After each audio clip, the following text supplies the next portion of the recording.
to Creative Genius, the 21 Day series where we are going to unlock your creative freedom, your creative joy, and your creative magic.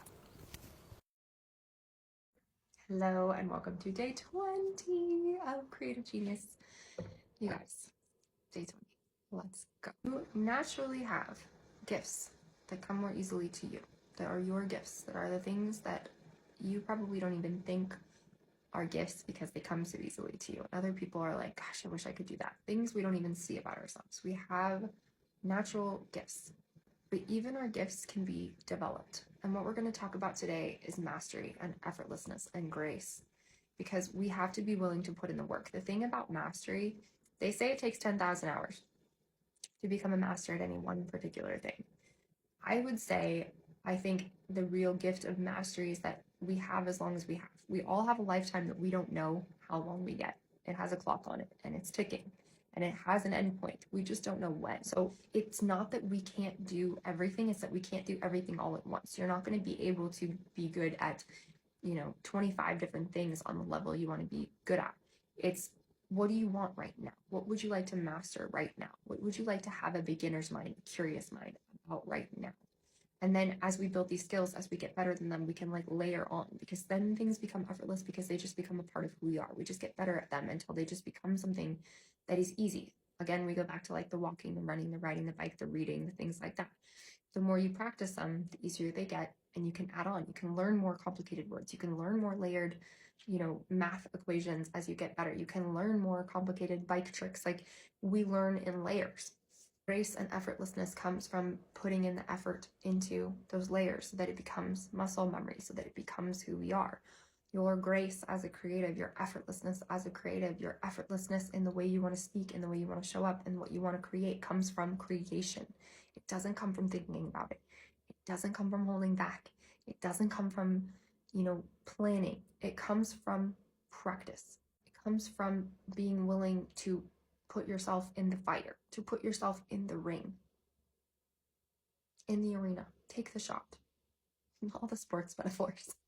But they're true. Like you do miss the shots you don't take. Like if you're not willing to get in the ring, if you're not willing to put yourself at the table, how are you ever going to know how it's going to turn out? How are you ever going to know what you're capable of? How are you ever going to know what it is that you're here to speak and say and do if you don't start speaking and saying and doing, and you don't discover light bulb? Oh, this is what I love to talk about. Oh, this is what I truly want to make. Oh, this is incredible and I'm connecting over this, and this opportunity comes, and this is where I'm meant to be, and this is the most purposeful and the most fulfilled and the most satisfied I've ever been, and this is the most of service I've ever been, and this is the greatest it's ever been. Like you don't get there through thinking about it. And I'm a huge fan of imagining and daydreaming and thinking about the things and imagining them before you're here. I'm a huge fan of taking time to meditate, even if it's just 2 minutes in the morning before I take my kids to school, and stillness and thinking.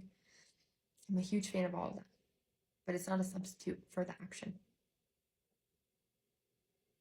It's not a substitute for the creative process. It's not a substitute. Thinking about moving my body is not a substitute for moving my body and stretching and taking care of myself, which I need to do today. Also, I need to stretch.